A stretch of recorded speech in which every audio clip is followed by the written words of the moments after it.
Der var engang et smuk prinsesse. Hun levede på et slot langt borte. Et sted så langt borte, at man kun kunne komme derud, hvis du var ren i hjertet og havde de bedste intentioner for hende. Vi møder her 3 prinser.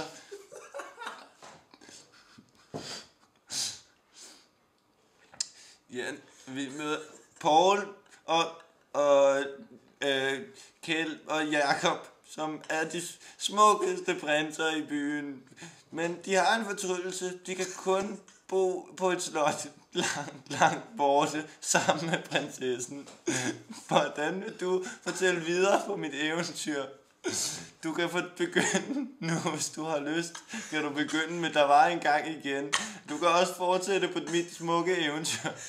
Der var en gang op, en gang, en dør til en gang til en dør. For inden af døren var der engang en lille åbning med gyldlokker af de flotteste granåle af den smukkeste pure natur.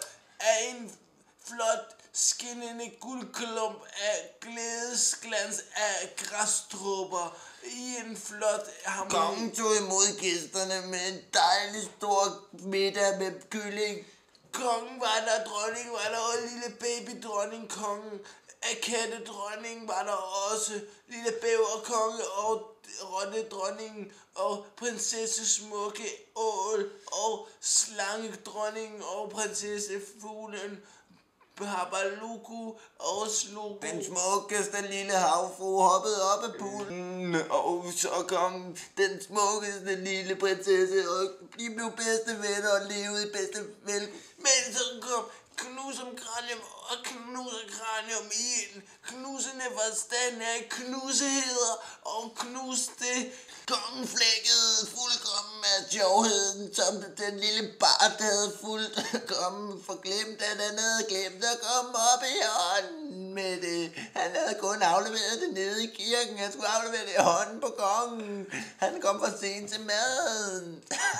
Maden bestod af de pureste guldklumper af guffenheder, af det guffeste guffelelses McDonald's menuer med chicken wings, inkluderet legetøj af præciøs elskelsesglæde, men kun til en glæde for en prinsesse, for at kun var prinsessen værdig. Intet var fint nok til prinsessens smukke ansigt, som var så meget, at Men så kom lille prinseguf ud af McDonald's menu.